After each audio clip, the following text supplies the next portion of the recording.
Hello my dear friends, জুম্মাবারের শুভেচ্ছা নেবেন, সেই সাথে আমার সালাম এবং শুভেচ্ছা গ্রহণ করবেন। কামাল স্পোর্টস বিডির বিশ্ব ফুটবলের আসর থেকে আজকের এই ভিডিওতে আমি আপনাদের স্বাগত জানাচ্ছি।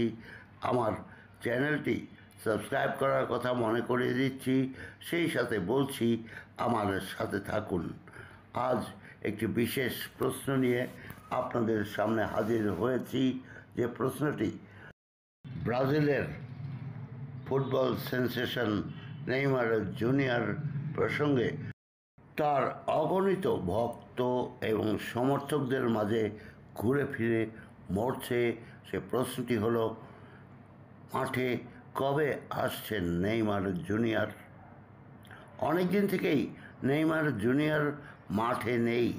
তিনি বর্তমানে খেলছেন সৌদি সুপার লিগের ক্লাব আল হিলালের হয়ে। ইতিমধ্যেই সৌদি সুপার লিগে আল হিলাল ক্লাব চ্যাম্পিয়ন হয়েছে, কিন্তু চোট নিয়ে গত বছরের অক্টোবর মাস থেকেই নেইমার জুনিয়র মাঠের বাহিরে। একই কারণে মৌসুমের বেশিরভাগ ম্যাচেই দর্শক হয়ে বসে থাকতে তাকে দেখা গেছে গ্যালারিতে। পুরো মৌসুমের হিসাব দেখলে দেখা যায় আল হিলাল ক্লাবের হয়ে নেইমার জুনিয়র খেলেছেন মাত্র 5টি ম্যাচ, যেখানে সৌদি প্রো লিগের ম্যাচ ছিল 3টি। সৌদি প্রো লিগের এই বড় ক্লাব আল হিলাল, এটি শিরোপজয়ী হলে শিরোপজয়ীদের তালিকায় নাম উঠেছে নেইমার জুনিয়রের। শিরোপজয়ী হলেও নেইমার জুনিয়রের ভক্ত সমর্থকদের মনের প্রত্যাশা, নেইমার কবে মাঠে ফিরবেন। আসলে কি হয়েছে নেইমার জুনিয়রের, তার ইনজুরি কি নিয়ে, সে বিষয়টি প্রথমে আলোকপাত করা যাক। নেইমার জুনিয়রের হাঁটুর লিগামেন্ট ছিঁড়ে যাওয়ার পর নেইমারের চিকিৎসকেরা নভেম্বর মাসেই তাকে নিয়ে যান অপারেশন টেবিলে। সে সময় তার সফল অপারেশন হলে নেইমার জুনিয়র প্র্যাকটিস শুরু করেছেন, কিন্তু তিনি এখনও ফিট নন। নেইমার জুনিয়রকে যখন আল হিলাল ক্লাবে নিয়ে আসা হয়, তখন আল হিলাল ক্লাবের যে কোচ, পর্তুগিজ কোচ হোহে জেসুস, প্রথমেই কিন্তু যখন আল হিলাল ক্লাব ফরাসি রাজধানী প্যারিস থেকে প্লেনে উঠিয়ে নেইমার জুনিয়রকে নিয়ে আসে, তখনই জেসুস বলেছিলেন, এভাবে ইনজুর্ড খেলোয়াড়কে দলে নিয়ে আসা কোনো বুদ্ধিমানের কাজ হয়নি। এখন দেখা যাক হোহে জেসুস কি বলছেন। অতি সম্প্রতি তিনি সাংবাদিকদের সাথে কথা বলেছেন।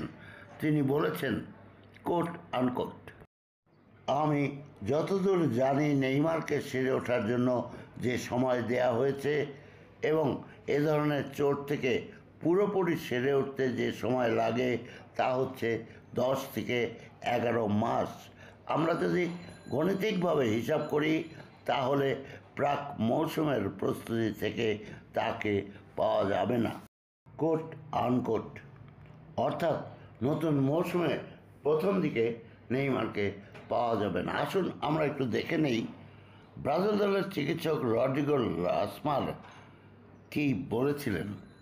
ব্রাজিল দলের চিকিৎসক রড্রিগো লাসমার কোপা আমেরিকায় নেইমারের খেলার সম্ভাবনা তখনই নাকচ করে দিয়েছিলেন। বিষয়টি সত্য হয়েই আমাদের সামনে এসেছে অতি সম্প্রতি।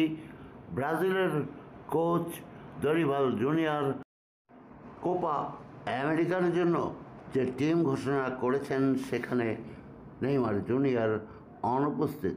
এর মধ্যে গত ফেব্রুয়ারিতে আল হিলালে যোগ দিয়ে ফিটনেস ফিরে পেতে কাজ চালিয়ে যাচ্ছেন নেইমার। শেষ পর্যন্ত সুস্থ হয়ে নেইমার কবে মাঠে ফিরতে পারবেন, সেটি আসলে দেখার অপেক্ষায় রয়েছে। এ মৌসুমে আল হিলাল ক্লাব যখন সৌদি প্রো লিগের চ্যাম্পিয়ন হয়, সে সময় দর্শক হিসেবেই যোগদান করেন নেইমার জুনিয়র। তিনি সে সময় বিজয়ের উৎসবে যোগদানও করেছিলেন, কিন্তু যা মনে হচ্ছে তাতে জানা যাচ্ছে আগামী মৌসুমের শুরুর দিকে হয়তোবা নেইমার জুনিয়র দলে ফিরবেন। আজকের মতো নেইমার জুনিয়রকে নিয়ে সংবাদ এতটুকুই। আমার সাথে থাকুন, আমার চ্যানেলটি সাবস্ক্রাইব করুন। কামাল স্পোর্টস বিডির এই যে ছোট্ট বিশ্ব ফুটবলের আসরের যে পরিবার, তাতে সদস্য হওয়ার জন্য আপনাদের আমি আমন্ত্রণ জানাচ্ছি।